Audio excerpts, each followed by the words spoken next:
Bonjour, bonjour à tous, bienvenue au B2B Summit. Qui dans la salle a peur d'être disrupté? Qui dans la salle a un risque de disruption? 3.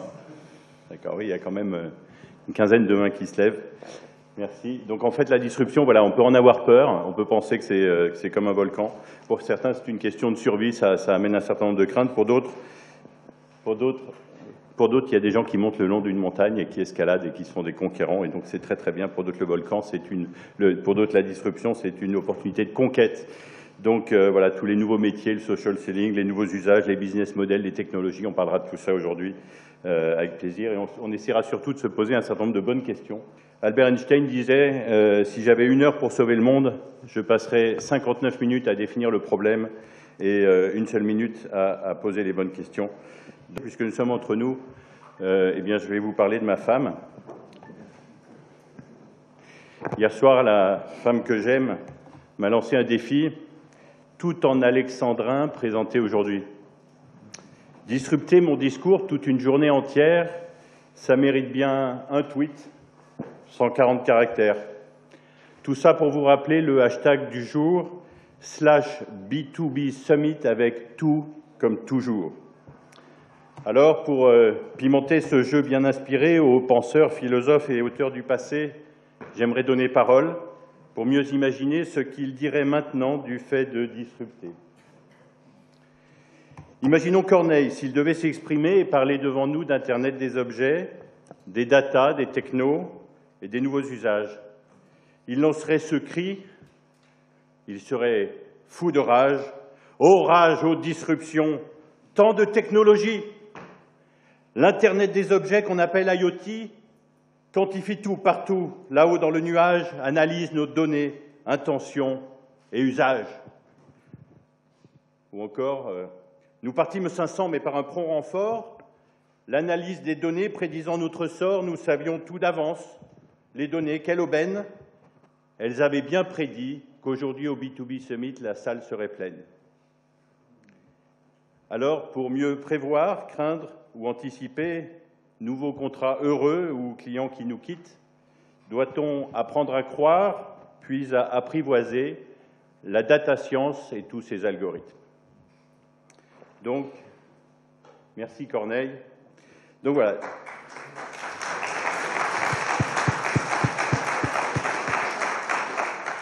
Vous, je ne sais pas, mais moi, ça m'amuse. Et donc voilà, Albert Einstein se demandait justement si j'avais 1 heure pour sauver le monde, je passerais 59 minutes à définir le problème et 1 minute à trouver des solutions. Donc, bienvenue à la journée des très bonnes questions. Je m'appelle Jean-Philippe Cugnier, je suis un des membres de l'Observatoire de l'ubérisation. On travaille sur un livre bleu sur le futur, les craintes, les opportunités de l'ubérisation. Je suis membre secrétaire général avec Loïc Simon du Social Selling Forum, un événement sur le social selling, la disruption des méthodologies de vente, et je suis également enseignant à l'ESC, l'ESCA, l'ENSEC, etc. Un certain nombre de... Puis par ailleurs, j'ai également fait un énorme flop puisque j'ai voulu ubériser les études qualitatives. Donc j'ai planté une start-up, j'ai planté ma start-up il y a quelques mois. Donc voilà, ça c'était sympa, c'était une expérience extraordinaire. Aujourd'hui,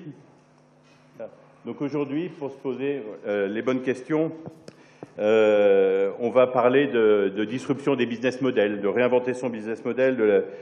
Tout devient possible maintenant, l'ubérisation, les plateformes, la facturation à l'usage, la blockchainisation, l'économie du partage, la gig economy, la robotisation. Énormément de choses sont en train d'arriver. Ça disrupte tout, ça disrupte les modèles, les sources, les revenus d'affaires, les sources de revenus.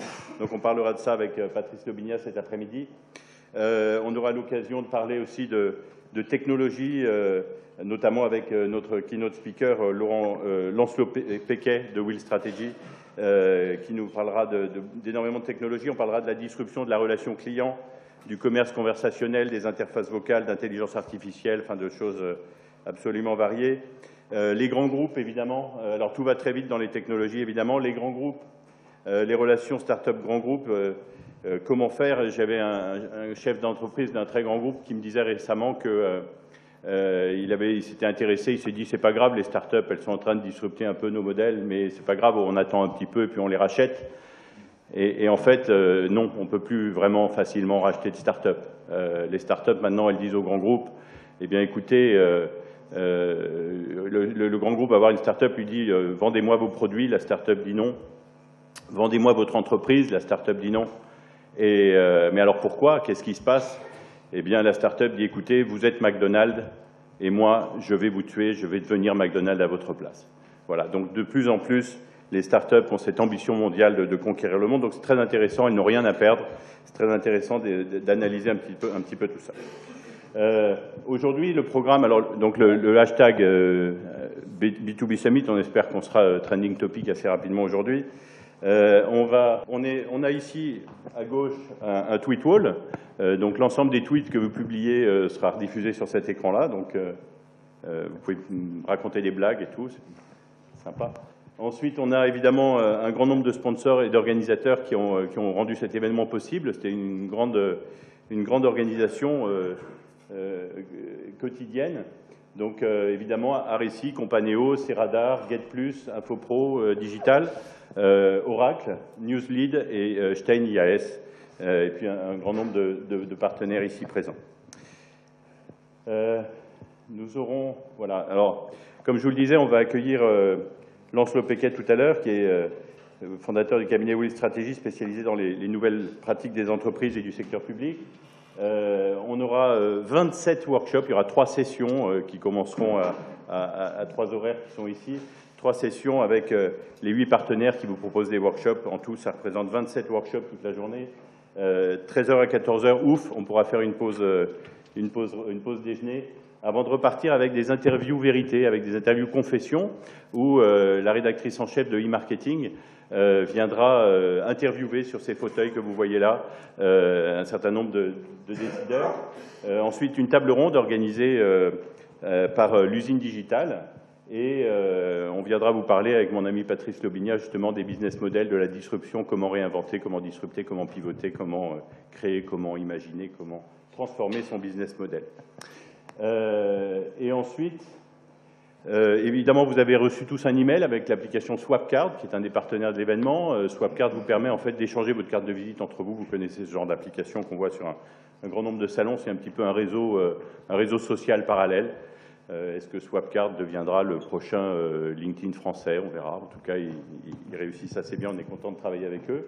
Et puis, il y a un coin librairie également ici, où vous pourrez retrouver à la fois des auteurs qui vont venir dédicacer des livres aujourd'hui, et à la fois... et donc, vous avez voilà, Hervé Kabla, Mohamed Kodja et mon ami Patrice Lobigna qui viendront dédicacer des livres. Il y aura également le livre sur les business models, le livre d'Yves Pigneur de l'Université de Lausanne, et d'Alexandre Ostenwalder sur la disruption, sur les nouveaux business models.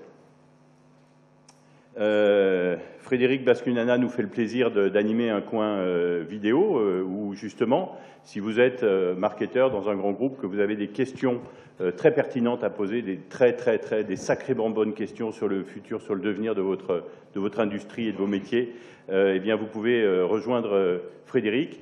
Il vous aidera à formuler ces questions, il les filme et ensuite ça produit un appel à débat, un appel à échange pour organiser ensuite tout au long de l'année, pour faire vivre ces questions. Frédéric organise justement des tables rondes avec un certain nombre de professionnels pour essayer de répondre aux questions que vous aurez posées aujourd'hui au coin TV de Frédéric.